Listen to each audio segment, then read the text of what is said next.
A palavra Bíblia é de origem grega, possivelmente uma referência a uma cidade histórica portuária desse mesmo nome, no atual Líbano, e era amplamente conhecida nos tempos antigos pelo excelente papel que exportava para muitas partes do mundo, incluindo a Grécia.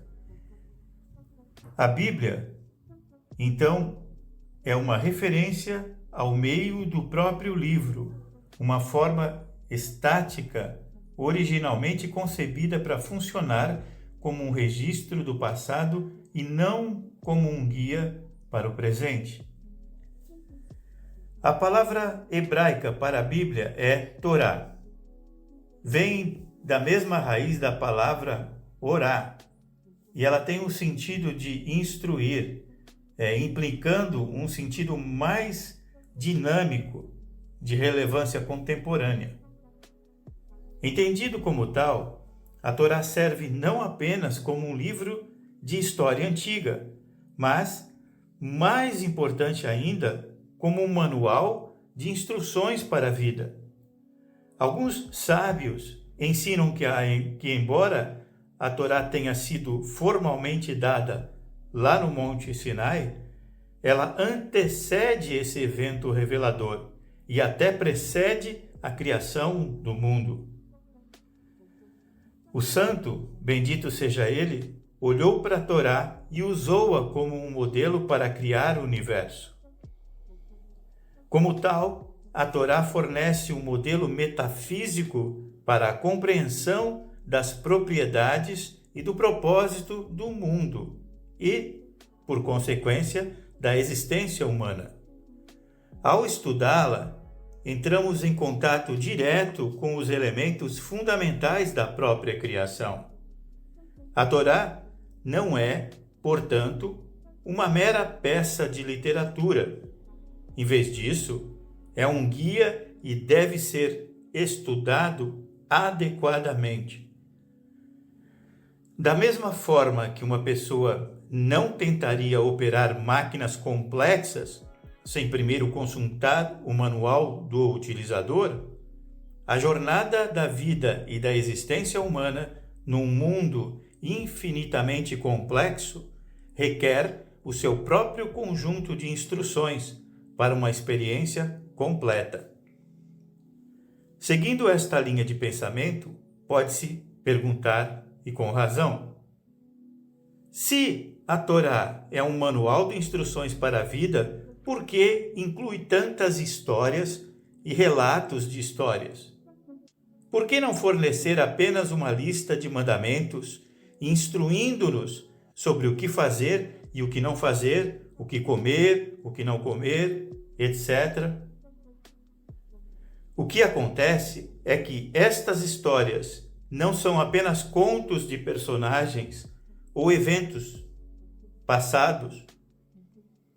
Elas também são instrutivas. Na verdade, quando lidas adequadamente, oferecem insights profundos e uma sabedoria de vida comovente para iluminar nossos caminhos e nos ajudar a navegar em nossas vidas. Simplificando, as histórias de Adão, Eva, Noé, Abrão, Sara, Rebeca, Lia, Raquel, Moisés, etc., representam as histórias de nossas próprias vidas. Eles foram incluídos especificamente por causa de sua ressonância universal e arquetípica, e porque expressam e encapsulam de maneira tão poderosa a essência da experiência humana ao longo dos tempos, que isso é de fundamental importância para mim e para você. Consequentemente, a Torá não se destina a ser estudada como um exercício acadêmico.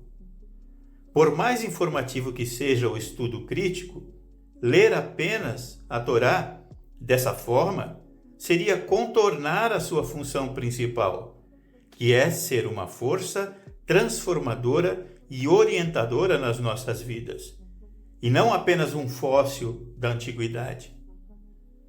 O pensamento convencional é que você pode analisar, compreender e até ensinar um determinado corpo de sabedoria sem ter que praticá-lo.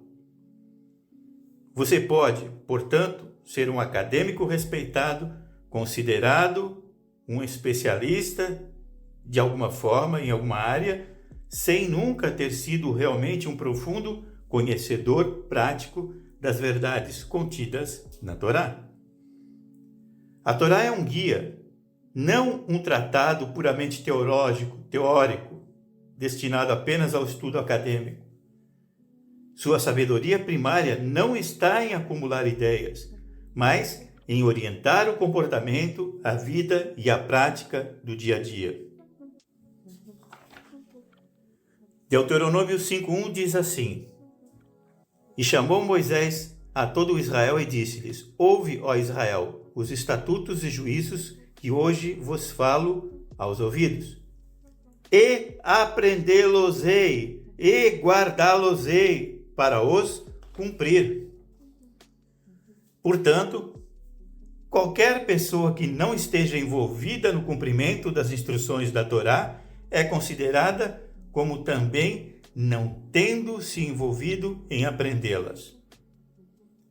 Sem integrar a sabedoria da Torá em sua vida e ações, sem, na verdade, levá-la para o lado pessoal, você pode ter aprendido alguma coisa, mas não aprendeu a Torá. Os sábios comparam alguém cujo estudo da Torá excede suas boas ações e a uma árvore. Há uma árvore cujos galhos são muitos, mas cujas raízes são poucas.